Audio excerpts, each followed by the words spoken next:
üzerindeki çiçek canlı cansızdı? Canlı. Ne için canlıydı? Ne için canlıydı? Bir de sayar. Biz geçen derslerimizde canlı ve cansız hakkında məlumat vermiştim sizlere. Canlılar necəydi? Su içirdi. Su içirdi. Boy atırdı. Nefes alırdı.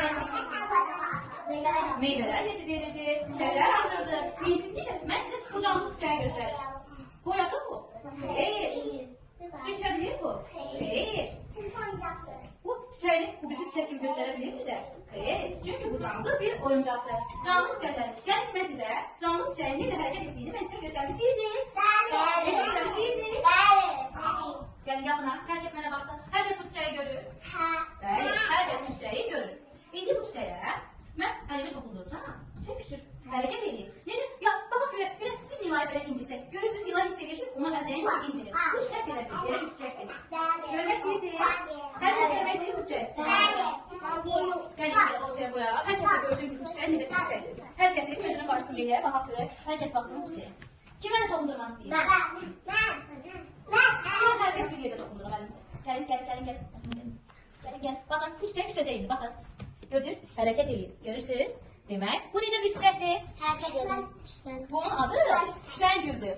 Çünkü bu canlıdır. Biz ise bu çiçeğe elimizi dokundursak bile bu çiçek hareket edemir. Çünkü bu oyuncak ve cansızdır. Cansız bir güldür. Bu necə çiçekti? Canlı bir çiçekti. Aferin. Bu çiçek neceydi be? Cansızdı. Neye göre cansızdı? Medine, biz bu çiçeklere su versek boyatar. Biz ona bakmasak ise kuruyar, boyatmaz. Bəli. Aferin. İndi ise bu çiçeğin, gelin size göstereyim. Necə olduğunu, necə canlı olduğunu ben size göstereyim. Herkes buranı görür. Bu hissəni herkes görür. Bu şekilde görürsünüz. Herkes görür bu şekli. Bəli. Herkes bu şekli görürse başlayalım. Ömer yavaş bırak. Bu çiçeğin köküdür.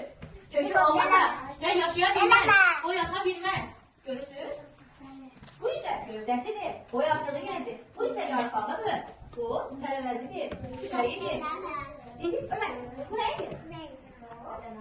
Köküdür. Aferin. Bu nedir? Yarpağı. Ne demek bu? Öğretmen ne? Yarpağı. Bu nedir? Meyvesi, terevezi. Çiçeği nasıl mesela? Yok, Bu da çiçeği neredeydi? Çiçeği. Aferin. Yarpağı nasıldı? Kökü nasıldı? Aferin. Dayandı. Ne göre cansız? Çünkü büyümür. Boyatmır. Bunu suya salsak su içer. Hayır. İçebilmez su. Ama çiçeğe su döksen göster bana. Aferin köküm. Yapağını göster. Aferin. Televezini göster. Aferin. Çiçeği bakalım. Aferin. Bu ağaçlarda bitkilerin kökünü göster bana. Kökleri hangi var? Aferin. Aferin. Gel otur. Buraya gel. Gel bak. Gel bu şekilde. Gel bu şekilde. Bana siz de bakın dostlarınıza. Bu şekilde bakın bu bardağıdır. Televezdi. Kökü. Kökünü göster bana bana. Kökünü göstereyim. Aferin. Bu bir sesi nedir? Hamidorlu. Hamidorun çiçeği hardadır? Çiçek. Sarı çiçeği var. Bakın göre hardadır sarı çiçek. Bu hamidorun çiçeğidir. Bu yarpağıdır. Bu köküdür. Bu gövdesidir. Yarpağıdır. Bu televezin özüdür. Aferin. Bu ise çiçeğidir. Şimdi siz gösterin görün. Nedir o? Televezdir. Aferin. Kökü hardadır? Kökü. O yarpağıdır kökü. Kökü. Göster görün onu. Kökü göster görün. Bana dramatik dostumuza göstersin kökünü. Burada bu şekillerden sarı biber hansıdır? Aferin. Bunun kökü hardadır ince. Biberin kökü hardadır. Kökü. Aferin. Yarpakları hardadır. Yarpakları. Burada bu şekilde söylüyorum. Biberin yarpakları da bu. Bu ise televezidir. Sarı biberdir. Televezdir. Aha, aferin. Çok sağ olun.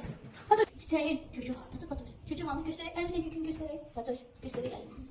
Göstereyim. Bu köküdür. Bu yarpağıdır. Bu ise televezidir. Sana bak lan. Burada ikiniz de bakın görün. Bu televezim. Bu hamidordur. Televezdir. Bunun çiçeği hardadır. Gösterin görün çiçeğini. Elinizle gösterin. Parmağınızla gösterin. Bunu bana vereyim. Parmaklarınızla gösterin görün. Çiçeği hardadır bunun yarpakları. Yarpağı. Aferin. Yarpak. Amin. Yarpağı bu. Çiçeği nasıldır be? Çiçeği. Bak burada sana bir çiçeği var. Aferin. Televezi hardadır be? Televez. Sen göster görün televezi. Yok. Bu şekilde söyledi. Bakalım. Böyle şekilde söyledi. Televezi nasıldır? Biber. Biber. Televezdir. Kökü hardadır? Bunun biberin kökünü. Sen biber dedin ki biberi göster. Biberin kökü hanım. Aferin. Ve yarpağı hanım. Biberden söhbət edir İbrahim. Bak biber buradadır. Bunun sarı, aferin yarpağıdır. Tərəvəzin özü haradadır, bibərin özü haradadır bəs? Güzel. Aferin babam. Bu yarpağı, bu bibərin özü. Nilay, gəl sənə göstərək görüm. Baxaq bu böyük şəkildə səndən baxaq. Bunun yarpağı haradadır bu tərəvəzi? Yarpağını göstər mənə. Yarpaq. Yarpağı. Kökü hansıdır? Yox, burada şəklə baxırıq. Kökü hansıdır? Kökü. Hanı kökü? O nədir? Bu bibərdir, bibərin kökü. Aferin budur. Bəs bu tərəvəzin kökü hansıdır? Yox, bibərdir. Bu pomidordur, tərəvəz. Ha, göstər, əlinlə göstər görüm pomidorun kökü hanı? Yox, köküdür bu. Bax, kökü buradadır. Tərəvəzi buradadır. Yarpağı buradadır. Çiçeği isə buradadır. Hanı yarpağı? Göstər. Bunu. Hanı? Yarpağıdır. Gövdəsi nədir? Tərəvəzin gövdəsi deyəndə nə başa düşürsünüz? Gövdəsi deyəndə nə başa düşürsünüz? Kalabalık. Yox, tərəvəzin. Bax, o tərəvəzin belə deyək, özüdür. Bu meyvəsidir, çiçəyidir, yarpağıdır, köküdür. Onu böyüdüb başa çatdıran böyüdən nədir? Gövdəsi. Gövdəsi necə olur? Bu gövdədir. Böyük bir gövdədir. Kökdür, gövdə gəlir sonra, yarpağı gəlir sonra çiçəyi gəlir, sonra da tərəvəzin özü gəlir. Hanı gövdəsi? Yaxşı, ağacın gövdəsi hanı? Buradakı ağacın gövdəsi hanıdır? Hansı bir ağacın gövdəsi? Bax, boyatdır. Böyüdən birinci köküdür, sonra isə gövdəsidir. Gövdə olmasa ağac bəlkə dura bilməz, ağacı saxlayan gövdədir. Gövdəsi nə qədər balaca olub ağac böyük olarsa, ağac yıxıla bilər. Bildiniz indi? Yarpağı. Tərəvəzi hansıdır? Aferin. Çiçəyi hansıdır? Aferin. Molodis. Molodis. Aferin.